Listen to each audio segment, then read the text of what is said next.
সরকার সাইকুল হাদিস আল্লামা আব্দুল হক সাহেব, সন্তান আল্লামা মামুনুল হক সহ এবং মাসদুম সংগঠন মিছিলকারীদেরকে আমরা স্বাগত জানাচ্ছি। অথচ বাস্তবটা আমরা শিক্ষা কমিশনে দেখতে চাই না। আমরা ইসলামী শিক্ষাবিদদের সমন্বয়ে শিক্ষা কমিশন দেখতে চাই।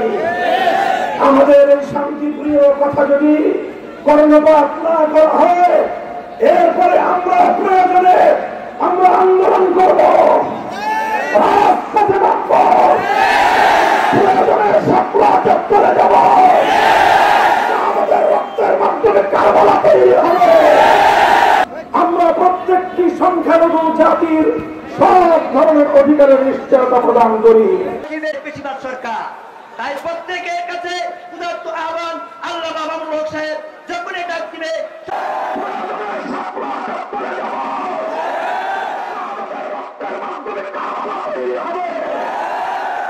বাংলাদেশে সমকামিতা আমদানি করতে দেওয়া হবে না।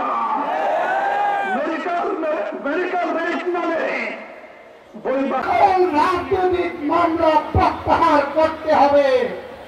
প্রিয় মুক্তিতে একটি কথা বলে শেষ করতে চাই, এর মধ্যে রাজতন্ত্রের আলো আছে, ব্যক্তির আলো আছে। আর কি দেখতে পেলাম?